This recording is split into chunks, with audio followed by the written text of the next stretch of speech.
Now, it's making headlines around the world. Millions of customers. United States, but across the world. Biggest case of identity fraud America's ever seen. Actually create credit cards. Accused Albert Gonzalez. It's like a chess game where we make a move, the fraudster responds. There are a lot of criminals out there who want to look for gaps to exploit. Those threats just don't go away. So security has to be among one of our top concerns. Security is a big concern for retailers. It doesn't matter if you're a $50 billion enterprise or a small florist down the street. When I think about security and what the consumer should really know about, my hope is that they really don't give much thought to what Visa does to secure the network, because we do it so well that they don't have to. However, we do an awful lot of things that people would never dream that we do. We have a comprehensive strategy, which we call prevent, protect, and respond. One way to prevent is from the center of the network with technologies that can identify suspicious transactions and shut down the fraud even before it happens.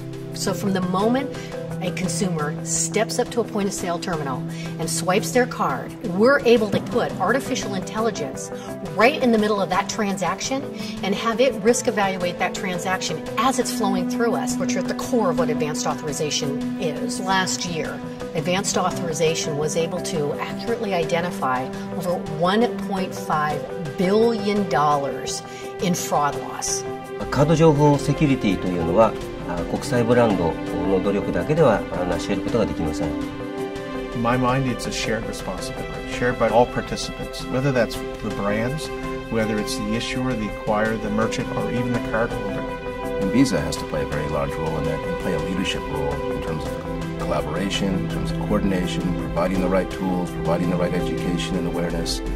There's so many opportunities for us to be the leader, and I believe Visa does make the right investments to do that. I think Visa has done a really good job as far as collaborating. There's a lot of commonality between what both the National Retail Federation believes and what Visa believes. At the end of the day, we're all here to protect the consumer. I can't tell you what the future is going to look like in terms of what types of access devices are we going to have.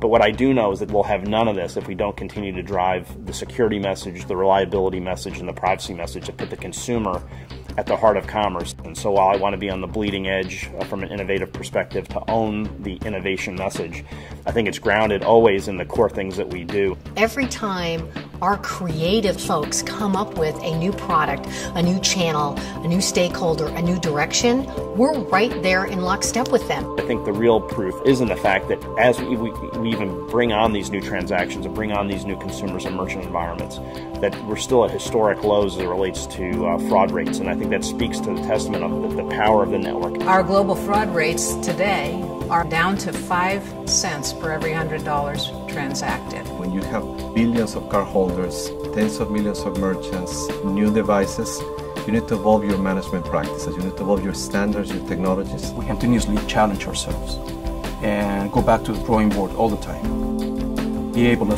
deliver to our customer the promise that they will have a safe and easy experience every time. So when I think about responsible innovation, that's taking the best of what we've done with, again, the traditional means of a Visa payment, bringing forward that same security and reliability, whether it's an e-commerce transaction, a card, a mobile phone, a virtual transaction. Because every time a cardholder takes out a Visa card from her or his wallet, we're making a promise. Those of us who work in fraud risk management, we deem ourselves as custodians of that promise.